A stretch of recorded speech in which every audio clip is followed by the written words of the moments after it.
Hello, and welcome to another episode of Unusual Instruments that I don't know how to play. I'm your host, Mr. Jamie, and I'm also here on behalf of the Newport News Parks, Recreation, and Tourism Instructional Program. So for today's episode, we're going to take a look at the flute family and some flute-related instruments. Obviously, the tambourine is not one of them. Just did that for fun on the opening. So let's take a look at something a little unusual. And let me do a disclaimer here. When I say unusual, we really mean not common, not necessarily strange or odd. I don't want anyone to think that their instrument is strange or odd. Just not common is really what I mean by unusual. And for our first instrument, we're going to take a trip to Japan, sort of.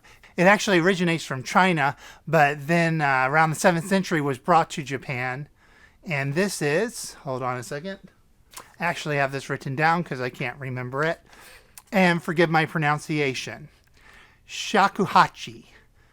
I think that's correct, but I'm not positive. This is a shakuhachi flute. Japanese and Chinese origin. That is this instrument right here.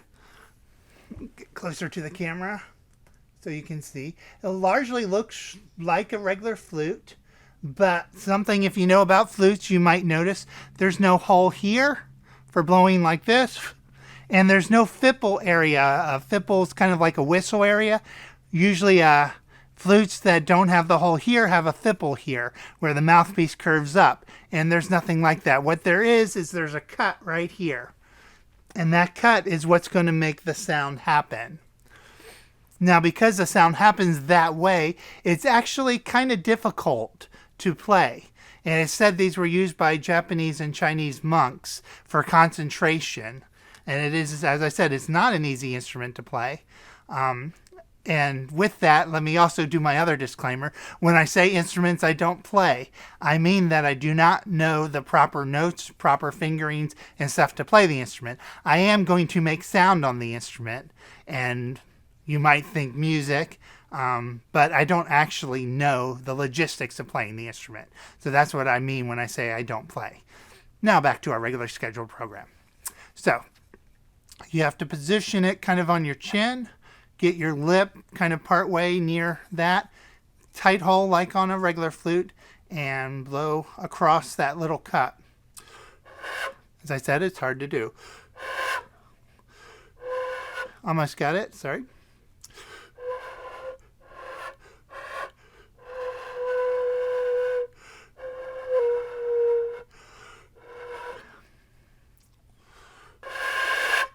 Okay, so I just said I can make noises on them, but on this one right now I can't. I have made noises on it, so let's try again.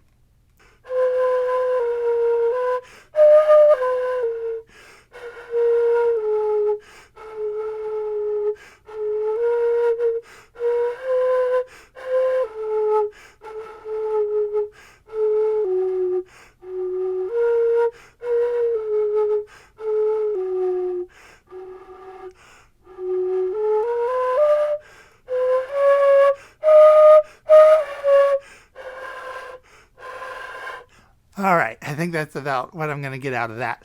I say not easy to play, and I'm getting dizzy already, taking a lot of air. So that is, again, let me get the name. That is the shakuhachi, shakuhachi, or something hopefully close to that. Said my pronunciation may not be very good. So I got this at an antique store in York County. That's Virginia. I'm in Virginia, United States. In York County, there was an antique, it's a bookstore, books and antique store up there on the Riverwalk area. And he actually had a couple of these. I thought this was the prettiest one, and that's the one I got. And pretty good price on it, too. That tambourine, by the way, I started with, which I love. It's the best tambourine I have. Also got that there for a really good price. All right, so that's an instrument I do not play. At least not well. And so this is my quick commercial for Parks and Rec. And then we'll do some more instruments. I want to point out that we're trying to start up our classes online. And we've got classes for you to learn how to play, not this, because I don't know how to play it. I can't teach you. But you can learn how to play the piano, the guitar, or the ukulele with our Parks and Rec classes. Very affordable, and we're going to be doing with some innovative things online using Zoom. And so you can check that out. I'll have a link on the screen here for you. And now back to our regularly scheduled program. Let's take a look at some other flutes. Not so unusual is this right here. You're probably used to seeing plastic ones, so it's kind of unusual that this is wood. And I'm doing a couple flutes here that really don't fit the category because I can play this. This is not one that I can't play, and instead it's not that unusual. You may already know what it is, you may not, because you usually see them in plastic. This is a more higher quality one. Yeah, good English there. This is a higher quality one. This is what today is known as the recorder. The official name is the dolce flute, or translated that means sweet flute. It was also known as the English flute in 18th century America. And this is the soprano. I'll play you a quick something. I actually did used to play for Colonial Williamsburg quite some time ago. And so this is an 18th century dance, or what I remember of it.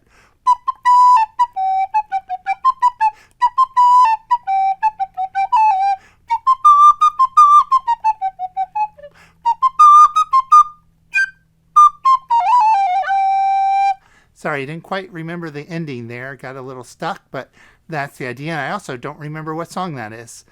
Just one that's stuck in my brain really well. Anyways, you're probably familiar with recorders.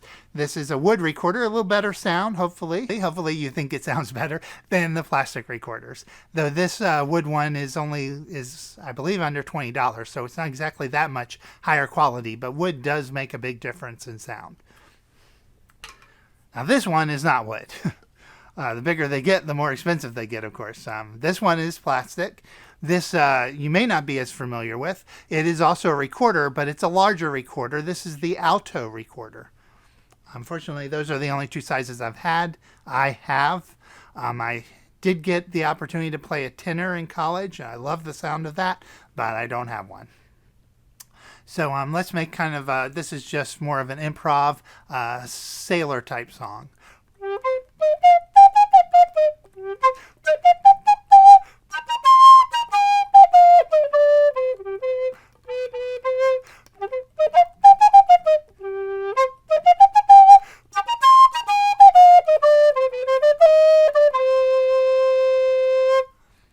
And how about we play both of them at once? Because you can't be a recorder player unless you do this. That's a joke, by the way. There really is, I think, no situation professionally where you would be required to play two at once.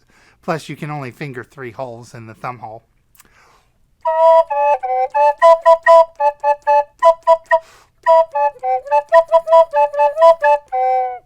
Now, of course, the other thing they do is play through their nose. I'm not going to do that. Just not my kind of thing, but that's the other recorder trick, is to play through the nose. So enough with recorders. So you're probably at least somewhat familiar. You were probably forced to play one. I hate the fact that I have to say forced, but let's face it, most of you were probably forced. It was good for you. We won't get into that. Music education, you may think, why did I have to do that? But it was really good for you. Just know that. I'm not going to go into all that right now. Let's go on. And some of my favorite instruments, I don't have the huge one here that I love the most. It's at my office. We'll have to get that another time. But we've got a couple more flutes here. This, you also notice this doesn't have, well, it sort of has it doesn't really have a fipple, but it kind of curves there. What it has is, well, I should reword that. It doesn't have a fipple here. What it has is a 2-hole combination that's covered up by this thing that causes the whistle sound to make the sound happen as it goes through here. This is a Native American, some people would say Indian flute, but to be clear that we're talking about Native American Indians, we'll just say Native Americans, and this is not from India. So this is a Native American flute. And again, this does fit the category of pretty unusual instruments. You probably haven't seen one of these, though you might have. This is from Tennessee. I picked this up from a Native American shop in Tennessee, in the mountain area. And this is an instrument I do know how to play, at least to some extent. So I'm actually going to play you hopefully something that sounds good.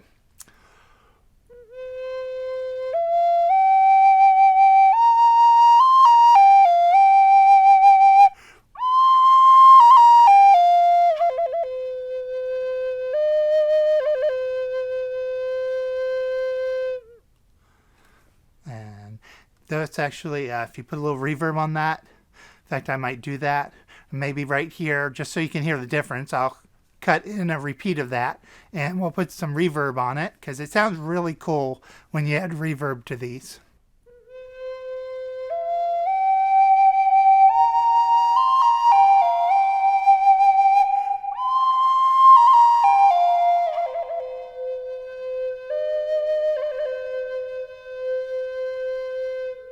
All right, and we've got another one. This is also a Native American flute, a larger one. Also got it in Tennessee from a Native American shop, not the same shop, different shops, but they're both in the mountain areas of Tennessee.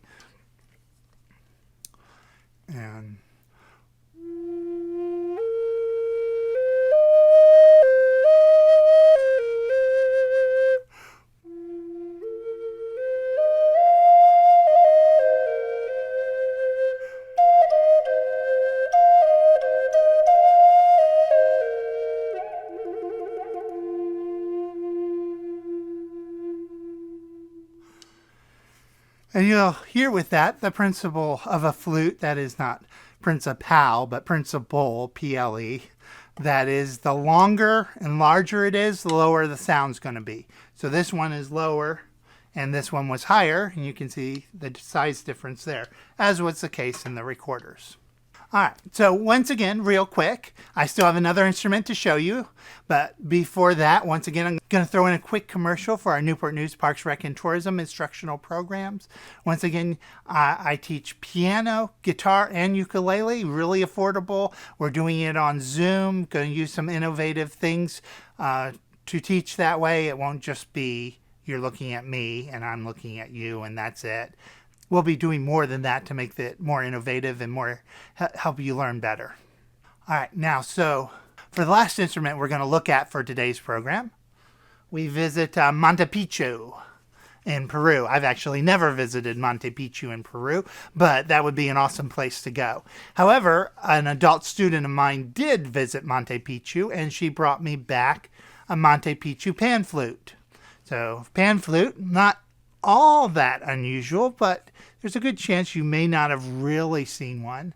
More likely to have seen it in a cartoon, I think, than in actual life. Trying to hold that close enough for you to see well. It's got some nice little designs on it too. This did come from a gift shop, I'm told. So as far as its playability, it may not be tuned properly. If it is, the tuning is not what we would call Western tuning. It's not following a major minor scale, definitely. And so while I might be able to play a Westernly tuned pan flute, sorry, I said that wrong. This one I do not know how to play. Some of these I can't even make a sound on, but let's see what we can do.